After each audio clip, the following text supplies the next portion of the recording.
અનમોલ મોતી ગુજરાતના અમારા કાર્યક્રમમાં હું અમીર ઓડેદરા આપ સૌનું સ્વાગત કરું છું. મિત્રો, અનમોલ મોતી શોધવાના પ્રયાસમાં આજે અમે એક એવા વ્યક્તિત્વને આપણને મળાવશું કે જેને ખરા અર્થમાં આપણે અનમોલ કહી શકીએ. હા મિત્રો, આજના આધુનિક સમયમાં પણ જ્યારે આપણે બેટી બચાવો બેટી ભણાવો આવા યુગમાં પણ દીકરીઓને ભણાવવા માટે આપણે સરકાર અને આપણે એટલી બધી મહેનત કરતા હોય ત્યારે હું એમ કહીશ કે કદાચ એકાદ જનરેશન પહેલાં જે બેન આપણી સાથે અત્યારે છે, એકાદ જનરેશન પહેલાં પણ જેવો એના પૂરતો અભ્યાસ કરી અને આજે એના ઘરે જ્યારે અમે આવ્યા ત્યારે એમ કહેવાય કે પુસ્તકોનો ભંડાર ને એ પણ ખુદે લખેલો, એમના વ્યક્તિત્વની ચાળી, એમના પુસ્તકો, એમના ફોટાઓ અને એમના શિલ્ડો તો ખાય જ છે. પરંતુ સાથે સાથે આજે આપણે બેન પાસેથી જાણશું અને બેનનું નામ મંજુલાબેન બાપોદરા, કે જેઓ પોતે 10 થી 11 એવી સંસ્થાઓ છે કે જેમાં સારામાં સારું પોતાનું માન ધરાવે છે અને સારામાં સારો હોદ્દો ધરાવે છે અને કોઈને પણ મદદરૂપ થવા માટે રાત્રે 12 વાગે પણ બેન સતત તત્પર રહે છે. તો આજે આપણે મંજુલાબેનને મળશું અને એમની પાસેથી જ સાંભળશું કે બેન આટલી બધી કવિતાઓ, આટલા બધા લેખો, આટલી બધી વાર્તાઓ અને સાથે સાથે આટલું બધું જે આપણે સાહિત્યની રચના કરી છે. તો સૌથી પહેલાં બેન આપણે શરૂઆત કરશું આપણા બાળપણથી. આપણો જન્મ ક્યાં અને કયા ગામે થયો? નમસ્કાર અમીરભાઈ, આપનું મારા ઘરમાં સ્વાગત છે કે આપણે મારા લેખનને પ્રાધાન્ય આપ્યું છે, મને સરાહી છે, એ બદલ આપનો ખૂબ ખૂબ ધન્યવાદ. અને નમ્ર ભાવે જે મારી પાસે છે એનું સત્યને સાથે રાખી અને હું આપની સાથે વાર્તાલાપ કરીશ. તો મારો જન્મ ઉપલેટા, રાજકોટ જિલ્લાનું ઉપલેટા તાલુકો, પ્રોપર ઉપલેટામાં. અમે 4 ભાંડેડા, એમાં બધા કરતાં હું નાની છું. મારો અભ્યાસ માત્ર 10 ધોરણ સુધીનો છે અને 18 વર્ષની ઉંમરે મારા મેરેજ થઈ ગયા. આપણા સમાજમાં તો નાની ઉંમરે મેરેજ કરી દેવામાં આવે. આગળ ફરી પાછો કોઈ અભ્યાસનો ચાન્સ ન મળ્યો. એ મારા લાઈફ પાર્ટનર છે, જીવનસાથી છે ને આજે હું જે કહી છું એ એમના સહયોગ ને એમના વિશ્વાસથી છું. મારી ઉપર જો એમનો વિશ્વાસ ન હોય અથવા તો એમનો મને સહયોગ ન હોય તો હું શું કરી શકું? કારણ કે આપણે કીધું છે કે સંસાર છે એ રથના પૈડા જેવો છે ને બે પૈડા તમને એવો સાથ સહકાર મળ્યો ત્યારે જ તમે આ સ્ટેજે અને આ વસ્તુ તમે એટલી બધી આગળ વધી શક્યા છે. તો બેન, આપણું પ્રાથમિક શિક્ષણ માત્ર 10 ધોરણ સુધી ઉપલેટા ભણ્યા. તો પછી આપણે એમ કહેવાય કે એમ ખાસ કરીને એમાંય આપણે મેરની દીકરીમાં તો કે એનું દ્રશ્ય આપણે એ સમયમાં જોવું હોય તો એમના હાથમાં વેલણ હોય, ક્યાં તો પાણીની ગાગર હોય ને ક્યાં તો ઝાડુ હોય. પણ તમે આજે કલમ ઉપાડવાની પ્રેરણા બેન તમને કેવી રીતના મળી? એમની પાછળ તો ઇતિહાસ બહુ લાંબો છે, પણ હું શોર્ટમાં કહીશ કે મારા મેરેજ પછી લગભગ 7 વર્ષ પછી 2 બાળકો, એક દીકરો ભરત અને દીકરી અલ્પા, 2 નાના હતા. ત્યારે એક સખત મગજમાં એવું લઈ ગયા રાખે કે મને તકલીફ છે, મને દુખાવો થાય છે અથવા બેચેની અથવા એવું મને લગભગ 4 વર્ષ સુધી. પછી ખબર નહીં કેમ બાળકોની નાની નાની બુકો પડી હોય ને ભણતા હોય તો એ લઈને પેન્સિલથી એની અંદર લખવા માંડું. તો એક જ દિવસમાં 14 થી 16 સુધી કાવ્યો લખી નાખ્યું. પણ એ વસ્તુ શું છે એની મને ખબર નથી કે આને શું કહે છે.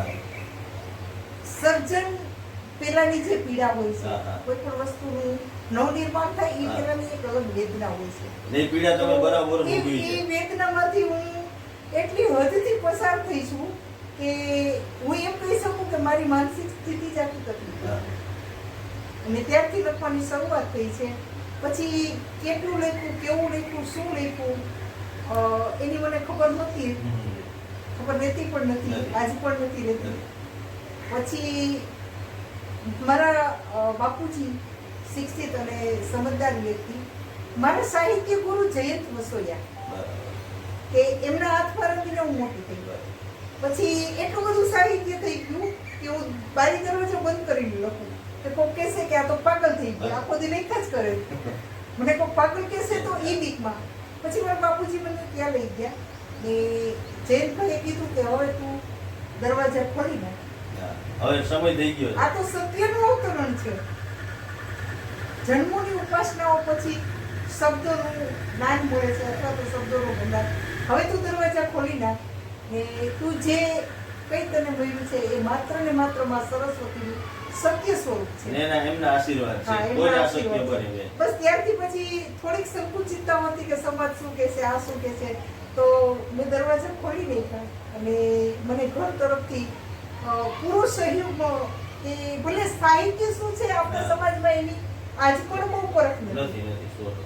તો 25 વર્ષ પહેલા તો તમે શું અપેક્ષા રાખી શકો? કોઈની પાસે કોઈ શું માર્ગદર્શન આપશે, શું તમને હેલ્પ કરશે? રિસ્પોન્સ કેવું મળશે, હા. કેવું અપમાનિત થવું પડે ક્યારે ક્યાં અને તમને એવું ઘણું બધું મારી સાથે બન્યું છે કે કોઈ પણ એવી મહાન વ્યક્તિ હોય સાહિત્યના કેવાતી, હવે મને એવું લાગે છે કે કેવાતી કહેવાય.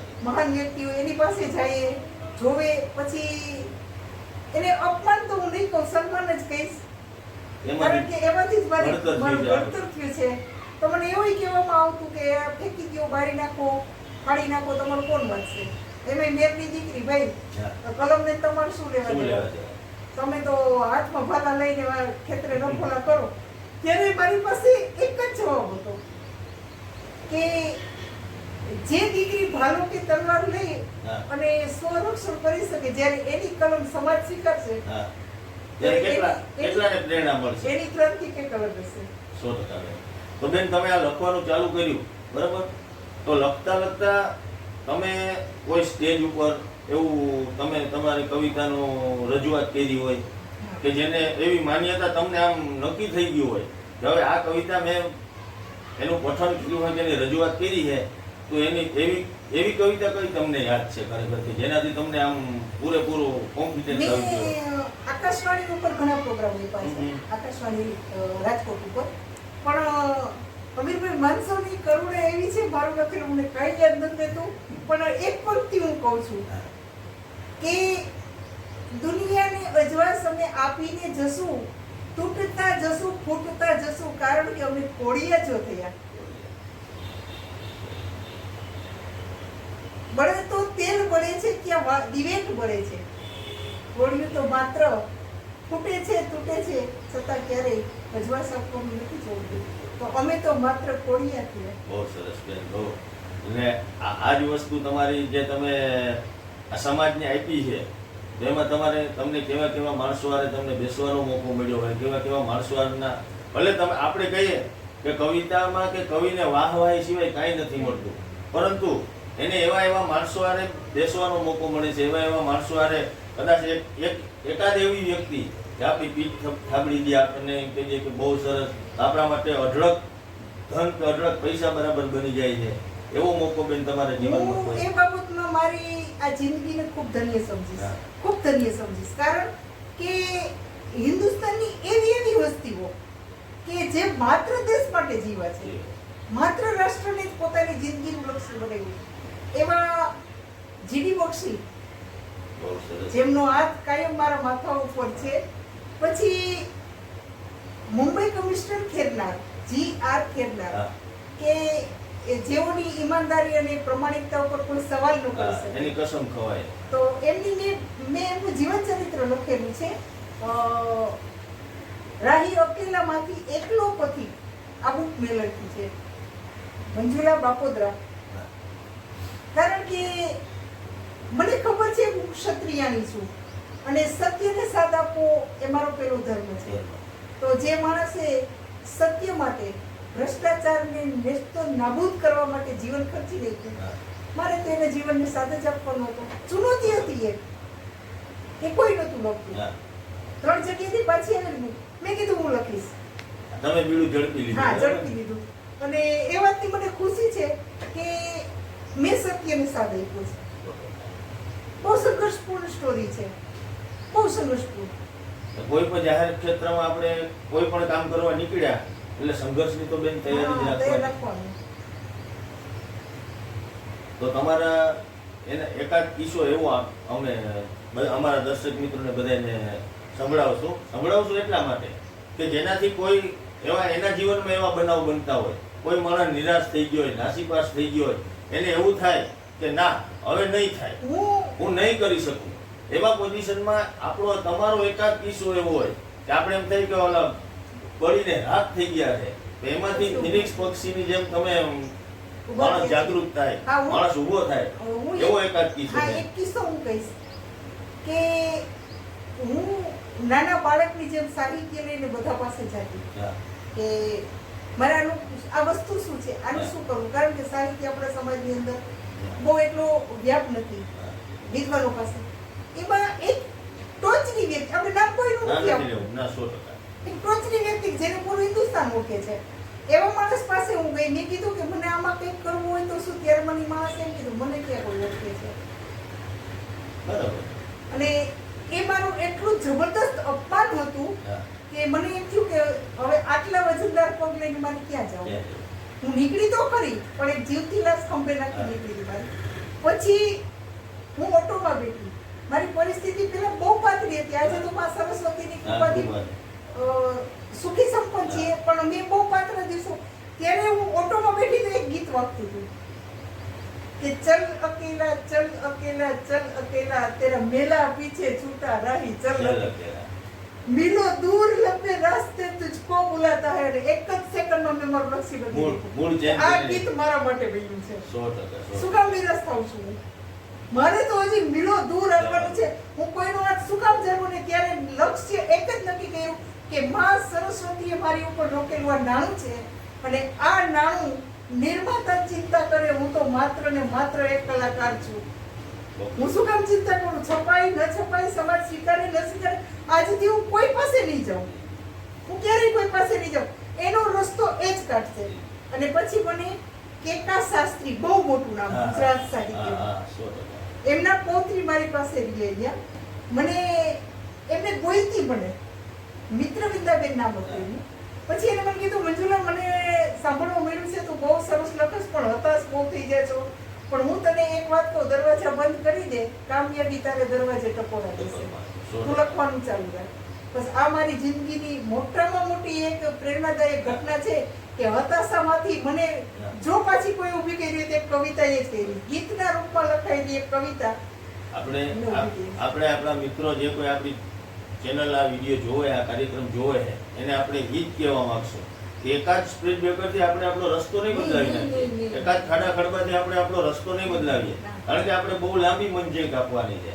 અને એમાં બેન તમે એવા માણસોને મળ્યા હોય કે જે મેં આ તસવીરોમાં જોયું હોય, મેં તમારા પુસ્તકોમાં જોયું હોય કે શહીદ ભગતસિંહના પરિવાર હારે તો તમે મળ્યા છે, તો પ્રાસલાથી સ્વામી ધર્મબંધુજી હારે તો તમે બેઠા છો, તો આ તમે લખવાનું ચાલુ કર્યું એને આમ સરેરાશ કેટલા વર્ષથી ચાલુ કર્યું છે તમે? અંદાજે 25 થી 26 વર્ષ થઈ ગયા લખવાનું ચાલુ કર્યું એને. ને ત્યાર પછી 4 કે 5 વર્ષ પછી મારી પહેલું બુકનું પ્રકાશન જીવનપથ, જે ગુજરાત સાહિત્ય અકાદમીના આર્થિક સહયોગથી પ્રકાશિત થયેલ છે, જે સૌભાગ્ય કદાચ મેર સમાજની દીકરી હું પહેલી છું. કારણ કે આનું એવું હોય છે, અમે કહે કે 10 વ્યક્તિ પાસે તમારી ફાઇલ ફરતી હોય, કોની પાસે છે કોઈને ખબર નથી હોતી, અને 10 એની ઉપર જ્યારે મોહર મારે ને ત્યારે તમારું સાહિત્ય એપ્રુવલ ગણાય કે ના આ, કારણ કે એને સમાજની સામે, અકાદમી એક એવી સંસ્થા છે કે એને સમાજની સામે મૂકવું છે, તો એની અંદર પૂર્ણતા હોવી જોઈએ. આપણે બેન કહેવત છે ને કે જ્યારે કોઈ પણ વસ્તુને તમારા અંદર આવવું હોય ત્યારે ગમે એવા અવરોધોને પાર કરી ને આમ પ્રચંડ તાકાતથી આવતું હોય. મેરની દીકરી, તમે તમારો હાઉસવાઈફ તરીકે શરૂઆત તો કહેવાય ને, તમે એમ નહીં, તમે અત્યારે તમે કવિયત્રી છે, તમારું ખૂબ નામ છે, તમે ખૂબ સમાજમાં સારી રીતના સક્રિય છો. અમુક સ્ટેજે કે 20-25 વર્ષ જે પૂગી ત્યાંથી પછી તમારે આ સરસ્વતી માતાને તમારા થ્રુ આવવું હતું, એટલે તમને આ બધું એટલું બધું જાગૃત કર્યા, તમને આટલું બધું વિશેષ તમને ઓલું આપ્યું હોય તો એ માતાજીની, સરસ્વતી માતાજીની કૃપા જ કરીને તમારી ઉપર.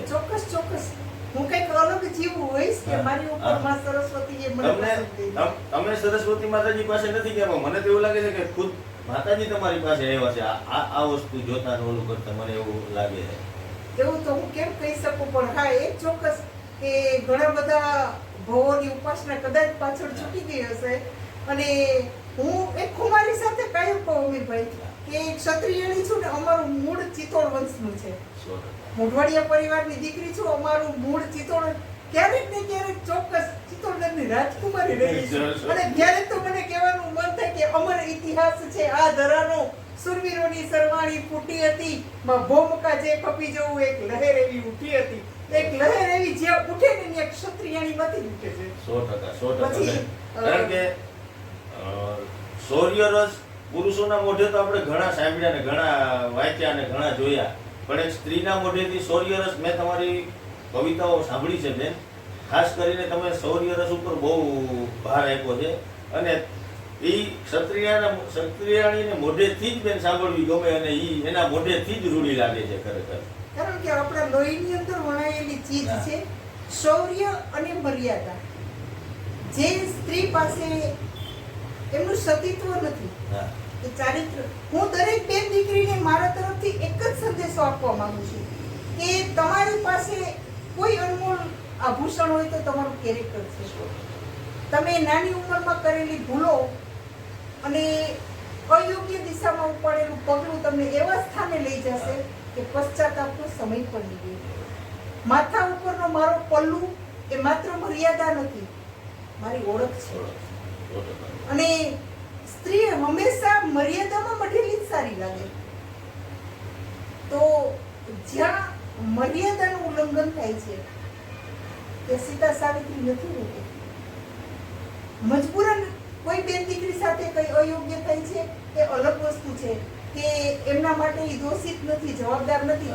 એમની સાથે પૂરા સમાજે ઊભું છે, પણ માત્ર ને માત્ર અયાસી ખાતર કે મોજશોખ પૂરા કરવા ખાતર જે દીકરી પોતાનું ચારિત્ર નીલામ કરે છે એની આ સમાજની અંદર ક્યાંય જગ્યા નથી, કોઈ સ્થાન નથી. અને એને ખુદના એના પરિણામ ભોગવવા તૈયારી રાખવી પડશે. રાખવી જ પડે ચોક્કસ. એટલે હું તો એક જ નેમ સાથે જીવું છું. જ્યારથી સમાજની સામે આવી છું, માથાના પલ્લુ સાથે આવી છું, અને કાયમ પલ્લુ સાથે રહીશ. કારણ કે મારે જે મારી દીકરીને આપવું છે પેલા મારે મારા જીવનમાં ઉતારવું પડશે 100%. જે આપણને હું જીવીને બતાડીશ, બરાબર? બસ જીવી સામે માણસને જીવીને બતાડી. આપણે એક નાનકડી વાત છે ને બેન, કે સ્વામી વિવેકાનંદને બેને જઈને કીધું કે બાપજી મારો દીકરો ખાંડ બહુ ખાય છે, તો કે કાલ આવજો, કાલ કહીશ. તો બીજા દિવસે તે બેન એના છોકરાને લઈ જાય, સ્વામીજી મારો દીકરો ખાંડ બહુ ખાય છે. તો બીજા દિવસે સ્વામીજીએ કીધું બેટા ખાંડ ના, વધારે ખાંડ ના ખવાય, એ નુકસાની કરે. તો કે બાપ સ્વામીજી આ કેવું તો તમે ગઈકાલે કહી શકતા હતા, આજે કેમ? તો કે કાલે હું પણ ખાંડ ખાતો હતો. હું ખાતો હતો તો મારે કેમ કેવું એ નાનકડા બાળકને કે તું આ બંધ કર ખાવાનું? એટલે તમારો ઉદ્દેશ એવો છે કે આપણે જીવીને બતાવો સમાજને, તો એ ઓટોમેટિક એનો દાખલો લઈને આપણી દીકરીઓ, આપણો સમાજ, આપણું ગામ એના દાખલા રહેશે. હું વ્યસન વિશે ખૂબ લખું છું અમીરભાઈ કે દારૂ દૂષિત છે તો પીનારો પવિત્ર ક્યાંથી? ભૂલે પોતાનું ભાન તો રાખે દુનિયાનું ધ્યાન ક્યાંથી? જે વસ્તુ દૂષિત છે એ તમારી અંદર જાય તો સારા વિચાર ક્યાંથી?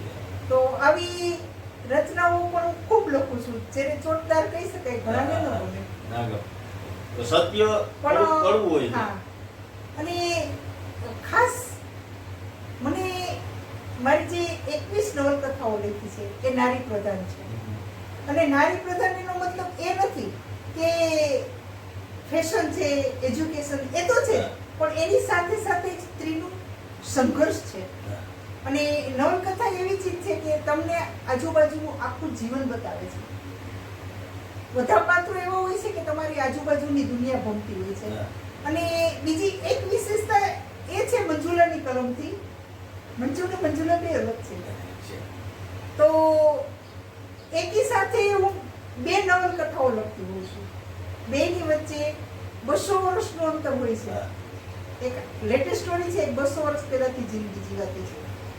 એવી 2 નોવેલો 8 દિવસમાં એકી સાથે પૂરી થઈ જાય છે, 500 પેજની.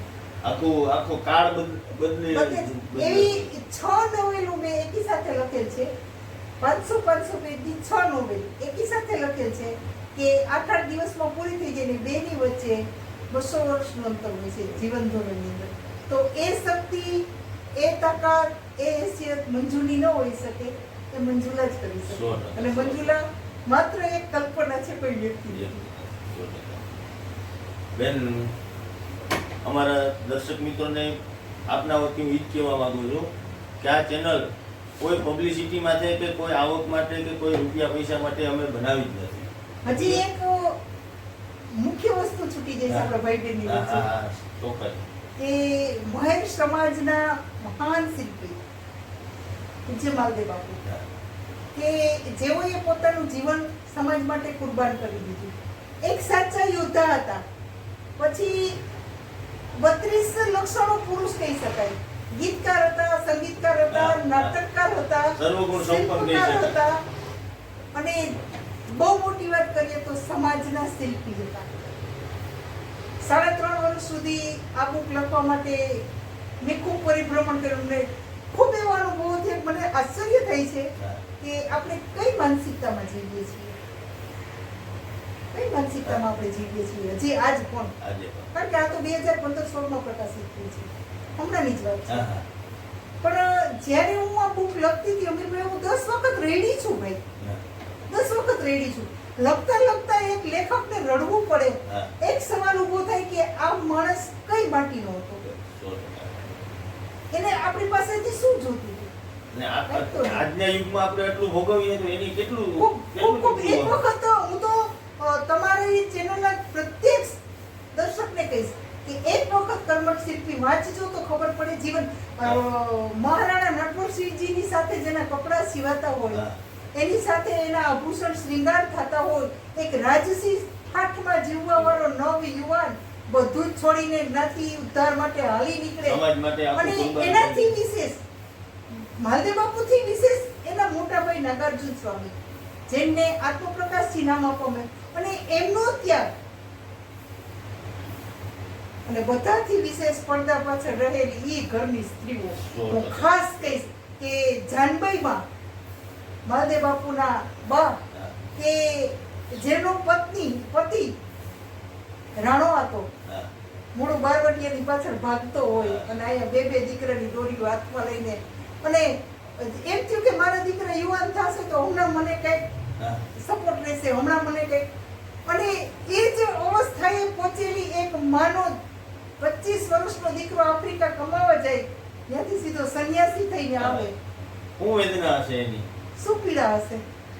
અને એ દીકરો એમ કહે કે મારે બસ માં હવે સંન્યાસ લઈ લેવો છે. અને બીજો દીકરો એમ કહે કે માં તું તારી વહુને જવાબદારી ઘર સંભાળ, મારે સમાજ માટે કર્યો.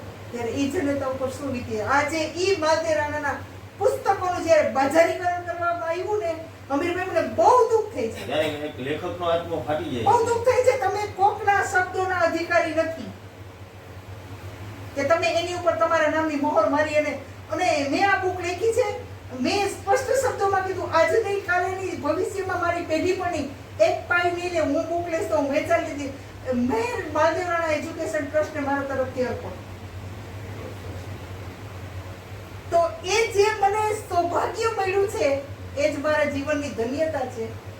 અને મને ત્યારે જ એવું કહેવાનું મન થાય છે, ફરી આજ કુરબાની માગે ઉકળતું માતૃભૂમિનું હૈયું, બલિદાનની અંજલિ માગે ઉકળતું આ માતૃભૂમિનું હૈયું, ભાઈ ભાઈનો વેરી બન્યો ગવાણું માનું હૈયું, ફરી રામને ભરત જેવી વાતો માગે આ ઉકળતું માતૃભૂમિનું હૈયું. માતૃભૂમિનું હૈયું આપણી પાસે ખૂબ માગે અમીરભાઈ. ક્ષત્રિય છીએ આપણે 100%. ને આપણો ધર્મ છે. અને આવા મહાન પુરુષો મેર સમાજમાં એની જાતને પ્રૂફ કરીને વયા ગયા. આપણે તો શું સહન કર્યું છે, શું કરવાનું. ફરિયાદી બનીને ઉભા રહીએ કાયમ મને આમ છે, મને ઓમ કહે, મને આમ. અરે આપણે ફરિયાદી બનવાનો અધિકાર નથી. નથી. આપણે તો ફરિયાદોનું નિવારણ કરવાનું છે. એના અધિકારી નથી. અને આપણે શું કર્યું સમાજ માટે કે ફરિયાદ કરીએ. ત્યાં મને બહુ તકલીફ થઈ છે કે મારા સમાજના દીકરા દીકરીઓ આજે ક્ષત્રિય વટ ભૂલી અને માત્ર ફરિયાદી બની બજારમાં ઉતરે છે. બહુ દુઃખ થાય છે. ને કદાચ બાપુનો આત્મા ઉપર બેઠો બેઠો આજે રડતો હશે ને, ચોક્કસ. આપણે એને સાચી શ્રદ્ધાંજલિ નથી આપી રહ્યા. આજ બુકનું મેં હિન્દી ટ્રાન્સલેટ કર્યું છે. અત્યારે પ્રેસમાં છે, રાજસ્થાનથી પ્રકાશિત થઈ છે, હમ. કર્મક સિદ્ધિ. બેન, અત્યાર સુધીમાં જે આમ તો તમે કાવ્યનું પઠન કર્યું, ઘણું બધું કાવ્ય વિશે સાંભળ્યું છે, પણ તમે જોકે આપણે એવું છે કે આપણે ગણીને ગાંઠે નથી બાંધતા, પરંતુ છતાંય હું તમને પૂછીશ કે આપણે તમારા હાથે તમે કેટલા કાવ્યોની રચના કરી છે બેન? એટલે હું પ્રૂફ સાથે એટલે કહી શકું ના. કે લિમ્કા વર્લ્ડ રેકોર્ડ બુકની અંદર મારો બાયોડેટા છે. બહુ સરસ. તો અંદાજે 4000 જેવી કાવ્ય રચના. હા, એમાં બધા પ્રકાર આવી જાય, શાયરી, છંદ, મુક્તક હા. વગેરે. એમાં હિન્દી અને ગુજરાતી બે લિપિમાં મારું સર્જન છે. અંદાજે 21 જેટલી નવલકથાઓ છે, પછી નાટક, એકાંકીઓ, મારી એકાંકી સ્પીચો ઉપર રાજ્ય સ્તર સુધી પણ બાળકો એવોર્ડ લઈને આવે છે. હું સ્પીચ લખી દઉં છું, બીજી એની અંદર કલા શક્તિઓ હોય છે. તો મારી પાસે અત્યારે મને ખબર નથી મેં કેટલું શું લખ્યું, પણ અંદાજે 150 જેટલી લઘુકથાઓ છે, બાળ વાર્તાઓ છે, બાળ સાહિત્ય પુષ્કળ પ્રમાણમાં છે. અને બાળ સાહિત્ય લખવું હોય ત્યારે બાળક થવું પડે. 100%. એમાં કેરેક્ટરમાં જવું પડે. હા, અને કોઈ પણ વસ્તુ, નવલકથા લખવી હોય, આવી સ્ટોરી લખવી હોય કોઈના જીવનમાં, તો એ પાત્રને જીવવું પડે છે. તમે જ્યાં સુધી એ વસ્તુ ફીલ ન કરો ત્યાં સુધી તમે ન્યાય ન આપી શકો. એને રચના બરાબર ના હા. કરી દો. એટલે તમારે એ પાત્રને જીવવું પડે છે. અને મહાદેવ રાણાને જીવવા પછી મારા જીવનમાં ઘણું બધું બદલી ગયું. નહીં તો મારામાં આક્રોશય ખૂબ હતો, ઉગ્રતા પણ ઘણી બધી હતી, પણ આ પાત્રને જીવતા કારણ કે 2 વખત જીવી. હા. એકવાર ગુજરાતીમાં લખ્યું ત્યારે, ફરી હિન્દીમાં લખ્યું ત્યારે. તો જ્યારે આ બુક પૂરી થઈ છે ત્યારે એક દુઃખ થઈ છે કે મારી પાસે જે દુનિયા હતી છૂટી ગઈ, જે મને ગમતી હતી. આખી તમારી દુનિયા ચેન્જ થઈ ગઈ એમ કહી થઈ શકાય ને? જાય. અને જ્યારે લખતી હોઉં છું ત્યારે એક સમાધિ જેવી સહજ અવસ્થા પ્રાપ્ત થાય છે કે આસપાસનું વાતાવરણની મને કંઈ અસર નથી હોતી. તમે 10 વ્યક્તિ વાત કરતા હોય તો મને એનાથી કંઈ ફરક નથી પડતો. એક જ દિશાથી કલમ હાલે તો હાલે. ક્યારેય વિચારી નથી શકાતું કે હું શું લખું, ક્યારેય મારું વિચારેલું એની અંદર સેટ નથી થઈ શકતું. માનો બુક મૂકી, પછી કલાક પછી સમય મળ્યો, 2 લીટી વાંચી અને કલમ ચાલુ થઈ જાય છે. જે અંતરમાંથી સ્ફુરણા હા, બસ. થાય તે જ લખવાનું. પણ આયોજનપૂર્વક નથી લખી ના, શકાતું. આયોજનપૂર્વકનું એમાં 4 લીટી પણ સેટ નથી થઈ શકતી. અને આયોજનપૂર્વક મને શબ્દો મળતા ને પણ કદાચ નથી. એને જ માં સરસ્વતીની કૃપા કહી શકાતી હા, હોય ને? ચોક્કસ એવું લાગે કે એને કૃપા કહી શકાય. બહુ સરસ બેન. બેનને મળીને ખૂબ આનંદ થયો. ખૂબ મિત્રો, આ હતા મંજુલાબેન બાપોદરા, કે જેને મળીને આપણે સમય અને સ્થળનું ખરેખર ભાન ભૂલી જઈએ છીએ. ને અમીરભાઈ, 1 મિનિટ હું કંઈક કહેવા માંગુ છું. હજી પણ માફ કરજો, હું તમારો સમય લઉં છું. હું મારા દરેક દર્શક મિત્રો, મારી નજીક છે એવી બધી જ વ્યક્તિઓ અને સમાજની અંદર સોશિયલ મીડિયા સાથે જોડાયેલા પ્રત્યેક દર્શકને હું એક અપીલ કરવા માંગુ છું કે હમીરભાઈની જે ચેનલ છે એને બધા વધાવી લેજો, સ્વીકારી લેજો. કારણ કે એ માણસ આજે ધૂળમાં દટાયેલા રત્નોને ગોતવા નીકળ્યા છે. જેમ ઝવેરચંદ મેઘાણીએ ધૂળ ધોયો લેખક કહેવાતો હતો, એમ આ ચેનલ પણ મને લાગે ધૂળ ધોયા માટે જ છે. તો બધા, હું અમીરભાઈ એવી પ્રાર્થના પણ ઈશ્વરને કરીશ કે આપની ચેનલને એટલી કામયાબી મળે કે મારી જેમ ખૂણામાં જીવતી ગુમનામ વ્યક્તિઓને નવું જીવન મળે. બસ અમારો ઉદ્દેશ પણ એ જ છે કે જે લોકો પડદા પાછળ છે ને બેન, એને આપણે ખોટી પબ્લિસિટી નથી કરવી, પણ જે ખરેખર જે સારું કામ કરે છે એને તો એકવાર સમાજને સામે લઈને ઊભા જ રાખવા જ છે, લઈ આવીને આપણે. એટલે બધાને હું 2 હાથ જોડી વિનંતી કરીશ કે અમને આમાં શક્તિ એટલો સાથ સહકાર આપે. તો બેન, આપને મળીને ખૂબ ખૂબ આનંદ થયો. તમારા આટલા વ્યસ્ત કાર્યક્રમમાંથી તમે અમારા માટે આટલો સમય ફાળવ્યો એ બદલ હું આપનો ખૂબ ખૂબ આભાર. ધન્યવાદ ભાઈ, ધન્યવાદ તો મારે આપનો માનવો જોઈએ કે આપ પણ મને પ્રથમ સ્થાને રાખી અને મારા ઘરે આવી અને મહેમાન થયા છો. તો હું પણ આપની ઋણી રહીશ અને આપ કામયાબ રહો, સફળ રહો. એક બેન તરીકે આશીર્વાદ.